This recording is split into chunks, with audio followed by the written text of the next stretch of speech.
তালের ভাপা পিঠা খেতে অনেক মজা, তাই তো আজকে বাসায় বানিয়ে নিলাম তালের ভাপা পিঠা। খেতে অসম্ভব মজা ছিল, সবাই খেয়ে অনেক প্রশংসা করেছে।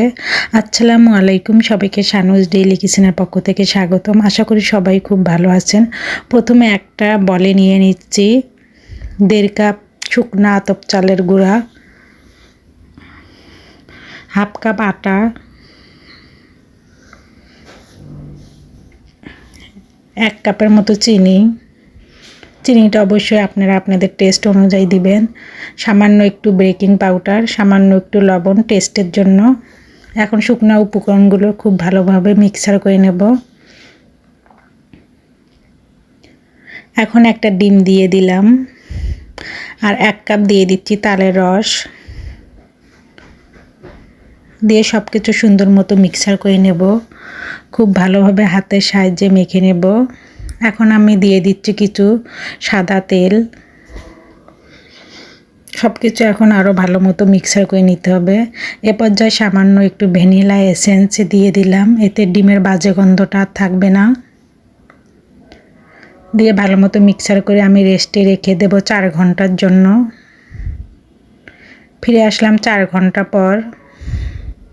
দেখেন ব্যাটারটা আর একটু শক্ত হয়েছে, মানে ঘন হয়েছে। এখন আমি একটা পাত্রে তেল ব্রাশ করে দিচ্ছি, তারপর এটা মিশ্রণটা ঢেলে দেব। দিয়ে একটু হাতের সাহায্যে ট্যাপ করে দেব যাতে ভালো মতো সেট হয়ে যায়।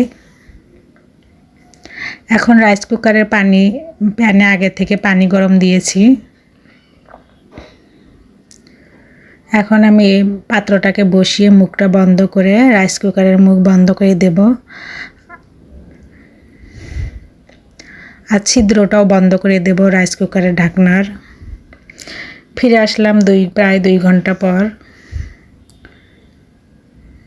দেখেন কতটা সুন্দর হয়েছে, ফুলে ডাবল হয়েছে, খুব সুন্দর মতো সিদ্ধও হয়েছে। এখন আমি এটাকে মোল আউট করে নেব, এর জন্য একটু চাকুর সাহায্যে কেটে নিচ্ছি।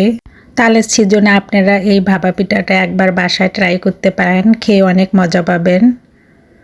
আমার বাসার সবাই অনেক পছন্দ করেছে, আপনারাও একবার ট্রাই করতে পারেন।